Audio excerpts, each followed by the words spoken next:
Ladies and gentlemen, this is simple, you know.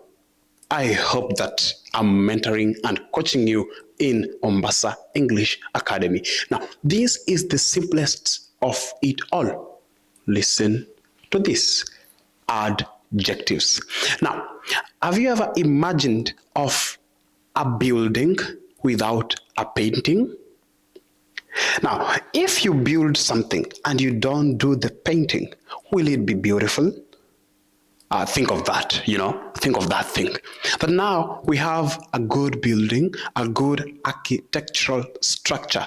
But now the colors are shabby. The paintings are not proper. Will that qualify to be a brand building? It won't. Now, in your language, if you just communicate without adjectives, then your building, your language will be improper. For example, now, the adjectives, they describe the noun. They paint the noun. For example, I say the word Mary. Mary is just a noun. But now, what about Mary? Who is Mary? What else is good about Mary? Mary is glowing. Now you get the point? That now the word glowing has described fully, and I can, so it's not the black Mary, it's not the ugly Mary, it's not the beautiful Mary, it's Mary who is glowing. Now the big point is that adjectives describe nouns. You get the point? The lion was very furious. Who has ever watched that movie of Fast and Furious 6, something like Fast and Furious 5, The point is this, that we must have what we call descriptive words for something sweet to happen. You know what? You want to be a good writer, you will never run away from what we call adjectives. You want to be a good speaker, you must have good adjectives that are flowing like a river. You can't just communicate to people plainly without adjectives. I have used an adjective in my communication. You can't just communicate to people plainly. Communicate is the verb, plainly. Now tells us more about my communication. Get the point? Now, in what we call adjectives, I want you to master this well. They describe. Yes, that is all about adjectives. They describe. They tell us more about specifically the noun. We have now examples of what we call the descriptive adjectives. For example, sharp, tall, slim, thin, thick. Those are all examples of the adjectives. The cow is. Now tell me, what is the good descriptive adjective? Right there and tell me, the cow is.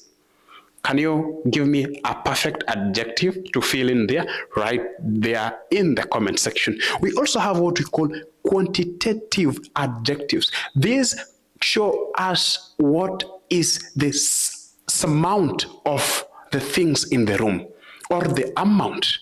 It just brings all the sum up of everything that is in a building, or is in a place, or that is in the stores. For example, how much do I owe you? That is economic language.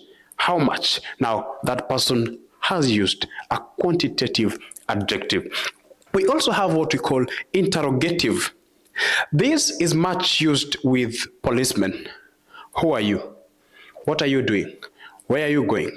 So policemen learned much and they know more about interrogative adjectives. So if you want to be a policeman, please, you can't run away from interrogative adjectives because they are very, very, very important in life. Who are you? What are you doing? What is your name? Are you read together? So the point of adjectives brings us to a line way of saying that adjectives describe. nouns. Finally, we have what we call the demonstrative. Now, from the word demonstrate, what does it mean? You just show, you point, you just demonstrate. Those mangoes are ripe. Are you together? So the point is that I have used the word those to point at what? The mangoes, which are the nouns. Those mangoes are ripe. What is ripe in our sentence? Can you tell me, if you are wise and keen, what is ripe? Those is a demonstrator. Those mangoes are ripe. What is ripe in our sentence? Honestly, I want to promise you that whoever gets it correctly in the first 10, let's say 24 hours of this video upload, I'll give you some 50 euros for your lunch. So make sure you get it correctly, and don't Google and come to me with that answer. Write that correctly. Now, those mangoes are ripe. What is ripe in our sentence? Can you think of it? What is ripe in our sentence? Thank you so much. May you have a good moment as we move to lesson number 6. Thank you so much. Subscribe, like, comment, and share. Thank you.